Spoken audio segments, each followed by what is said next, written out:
Welcome to another episode of The Brand Called You, a podcast and podcast show that brings you leadership lessons, knowledge, experience, and wisdom from thousands of successful individuals from around the world. I'm your host, Ashutosh Garg, and today I'm delighted to welcome a multifaceted entrepreneur, author from Los Angeles, USA, Mr. Erik Seversen. Erik, welcome to the show. Ashutosh, thank you very much for having me. I'm excited to be here. Thank you. Erik is a speaker, author, adventurer, educator, and entrepreneur. He's an author of a book titled Ordinary to Extraordinary, and we'll speak about that as well. So, Erik, when I was reading about you, your journey is so incredible. Tell me about this incredible journey from a degree in anthropology to teaching English in Japan to traveling to 80 countries. So, yeah, that's a really big question. And how it all happened is answered simply by I chased opportunity, even sometimes more than what was practical. Mm-hmm. And so, it was a fun and winding route. If you were to ask my young self where I'd be at my age, I'm 52 years old now, I would have never guessed where I am now and also the journey that took me here. And so I'll start with anthropology. Mm-hmm. Similarly, I chose anthropology because it was exciting to me. I liked physics, I liked math, I liked literature, I liked economics. I liked so many different things. Correct. And anthropology seemed to have a small piece of all of them. Mm-hmm. And so I pursued it. And as I was approaching my degree, then everybody started telling me, you know that anthropology is voted the least likely to succeed major because the only thing you can really do, everybody said, was teach at a university or nothing. Mm-hmm. With anthropology. Mm. And in the end, I ended up using anthropology after teaching and other things. I'll get to that probably later. Mm-hmm. But I used anthropology in business, in international business development, helping a company grow from 7 million valuation to over 100 million in 10 years.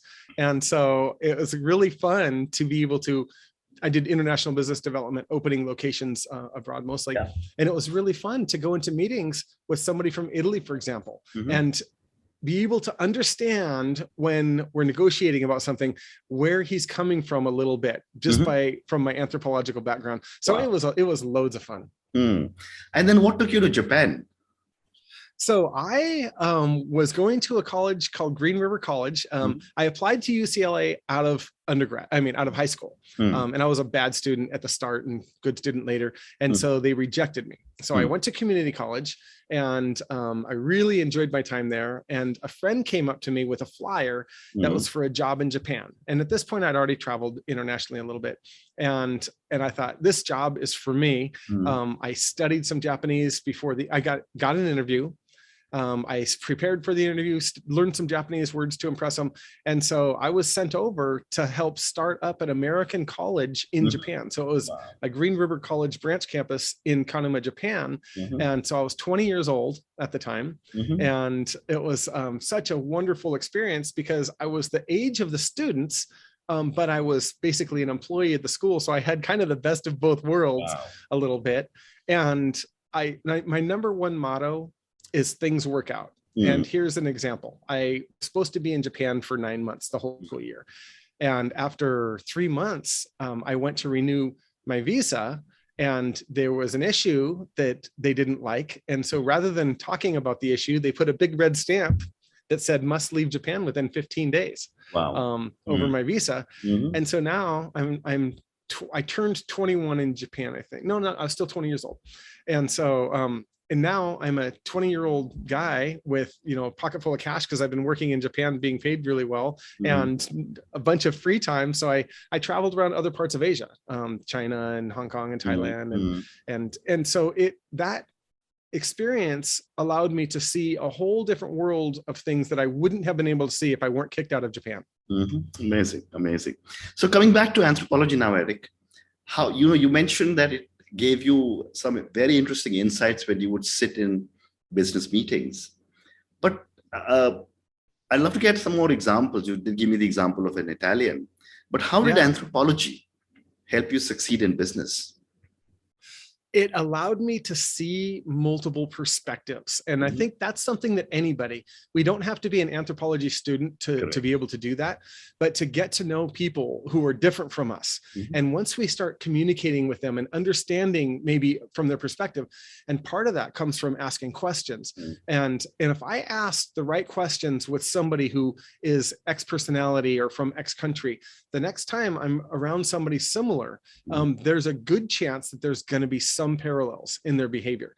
And so that really allowed me to understand people well. And also, I think being an anthropologist, because I studied cultural anthropology, I lived with the Wayana Indians in South America for quite a while, 6 months total. And I was totally humbled being a total outsider. I didn't go with a team. I was sponsored by UCLA the first time and the University of Virginia the second time, but it was just me going deep into the forest to live with these Indians. So I had to have a lot of humility to be able to survive in that culture, and I had to be vulnerable. And now I use that in business. When I'm at loggerheads, when I'm in a negotiation that's going nowhere, I find a way to make myself vulnerable and ask for help from them. And once they help me, somehow it breaks down this barrier of me versus him. And they're able to talk more freely. And usually both people get what we want rather than just stuck. And I learned that from my anthropology training, or my anthropology experience, not necessarily the training. You just also spoke about the Wayana Indians and how you were able to learn the art of negotiation and making yourself more vulnerable. Can you share an example of where you use the learnings from the Wayana Indians? Yeah. So one example, and this is kind of being about leadership as well, is the Wayana have no, they have a structure. There's no enforceable power from anybody. So the chief is the chief because people want him to be the chief, but he can't force anybody to do anything. And so he would only be able to lead by example. So if in the old days, I heard stories of this, that there were chiefs that thought they needed to go to war with the neighboring Indian tribe, that he would pick up his bow and walk that direction. And if people thought it was a good idea, they would pick up their bows and follow him. And if they didn't, they wouldn't, and he would go and die alone. But what I didn't see a real example of that, but what I did see is if they had slash and burn agriculture, is if the chief thought that this area needed to be weeded, he would pick up his little wooden hoeing tool, walk out, not say a word to a person, and start hoeing the garden.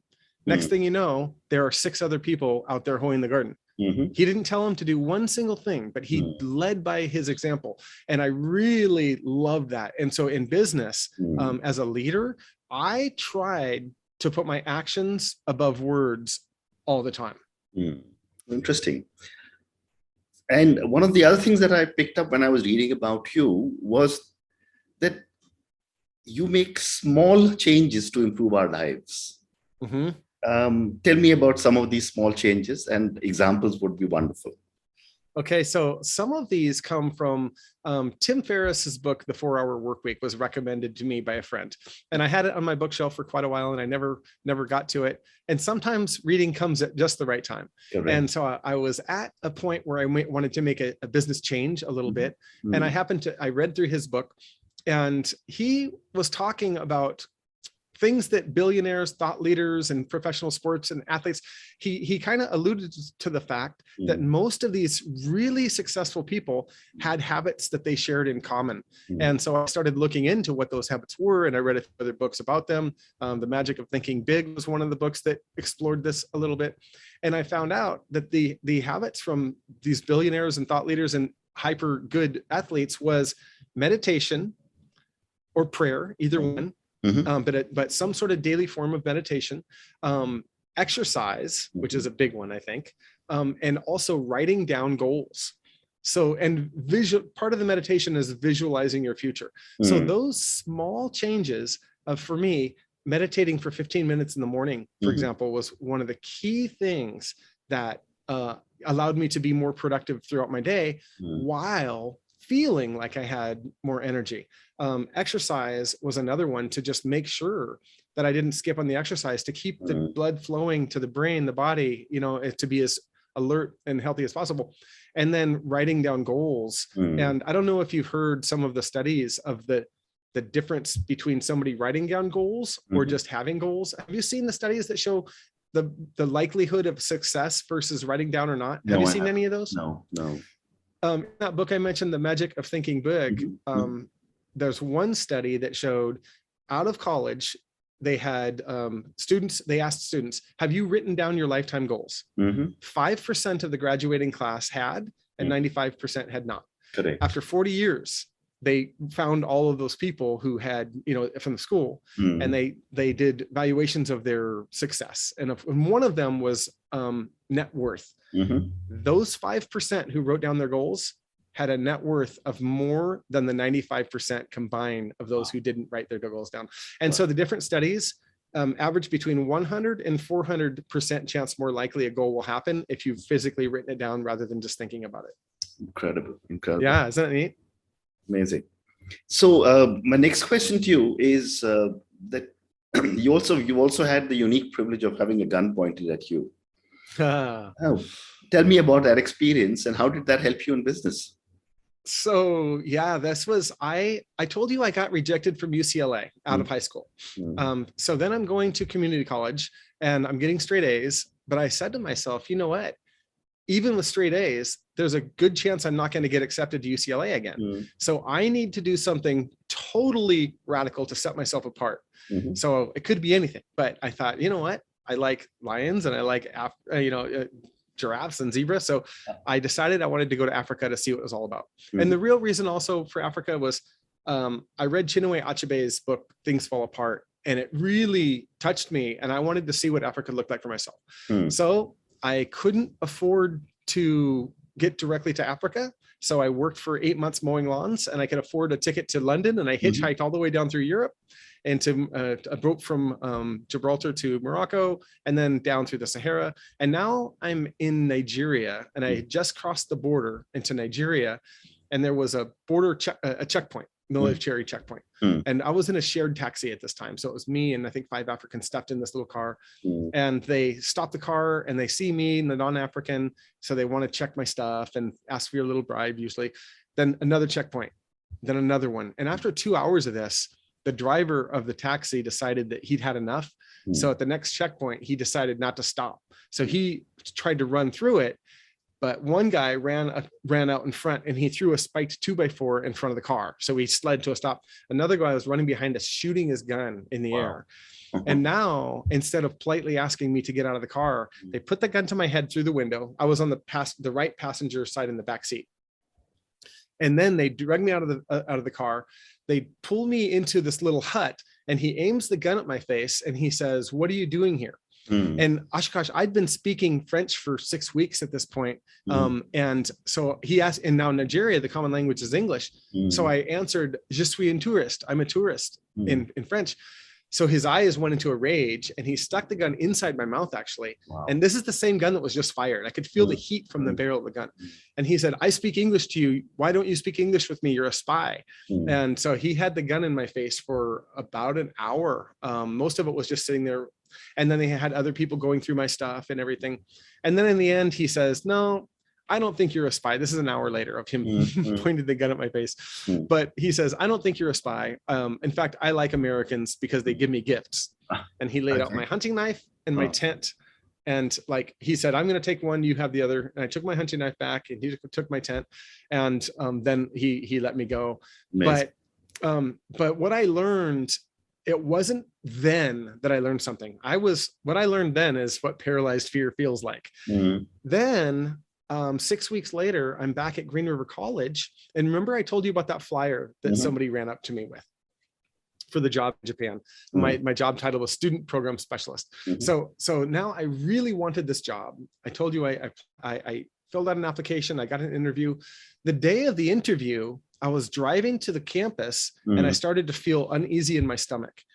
And then I couldn't lock my car door very easily because my hand was shaking because I was so nervous for this interview. Then I'm walking towards the building and my hands started to sweat. And I opened the door for the building and I can see the door down the hall where my interview is going to be. And I was paralyzed. I couldn't remember not only the Japanese words I studied, I couldn't even remember my name. I was so anxious about this interview, I was paralyzed. And then, thank goodness, this voice in my head said, Erik, you know what? 6 weeks ago, you had a gun in your face. You want this job, but it's not that big of a deal in the big picture. Correct. And I took a deep breath and I relaxed. I wiped off my hands and I went in, shook hands, got the job.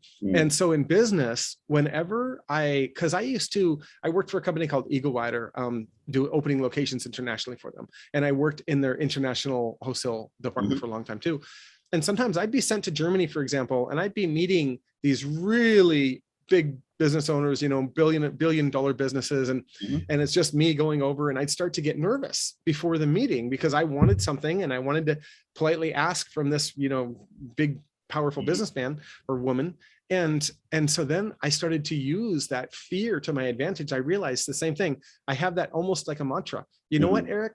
You really want X, but it's not that big of a deal in the big picture. And I take a deep breath and I'm able to relax and get and speak calmly and get usually what I need. Very interesting. Very, very interesting. So another question that I have is that you've traveled to over 80 countries. What are some of the lessons you have drawn from your travels? One is people can be amazing. I love all of the people who have been great to me. But you know what? I have also learned to be cautious. I had the gun in my face. I've had 2 knives pulled out on me. I've had, people hit me, elbow me, throw rocks at me. So I've dealt with people who didn't like me either. But for the most part, people opened me with welcome arms. And I mentioned vulnerability earlier. I'm going to restate that because I think it's such an important part of my life in myself and in my business. Because again, people are willing to work with you really well when you're vulnerable. And when I was walking in Africa, I walked sometimes huge stretches, maybe 100 kilometers in a row, with a few nights in between. And so I would enter these villages and as it's getting to be dark, and I wouldn't know if they were going to accept me, what I was going to eat, where I was going to sleep. And if I went in there swinging myself around, hey, where's a bed and something to eat, that wouldn't have worked at all. They would have really driven me out. But going in humbly and asking, usually people would run up to me because in a remote village, they would run up right away. And they would, that was usually children first. And then I would kind of get in. And one of the first things I would do is just, humbly, meet people. And I wouldn't ever have to ask where I could sleep or what I could eat, because going in with a humble attitude, they would always offer. And, a place to sleep, whether it was outside a hut or inside a hut, or, maybe somebody had 2 chickens there. That's all they have for food. And they would slaughter one to feed me that night because I happened to arrive. It was just so beautiful. And I know that you're a person who just loves to give back. And so the more that things like that happen to me, the more I want to give back. Because it's just, I think it's a circle that just gets bigger and bigger and bigger. The more it happens. And I love that about what you do too. Amazing. Thank you. So let me now move to your book, Erik. The name of the book is Ordinary to Extraordinary. Tell me about your book and the hypothesis that you had when you wrote it. But before that, tell me, is it available on Amazon and other platforms? Yep. So it's available Amazon, Barnes and Noble, pretty much any retailers, brick and mortar retailers. Some of them have it. Other ones, they have it online for all the different platforms, Target, wherever. So that was my first book, Ordinary to Extraordinary. And like you said, I've been to 80 countries now. It's 89 is the number I'm at. And I'm 6 short of you. All right. That's great. It'll be fun one day. So we sit next to each other and compare which ones. Yes. And so it was such a great thing to be able to experience these different cultures and people. And so I wrote just narratives, true first-person narratives. The gun story, for example, is in one of them. Living with the Wayana, I have 2 or 3 narratives about that. And, the first time I wrote these stories, I sent it to a book agent and he says, Erik, you and all your friends are going to love this.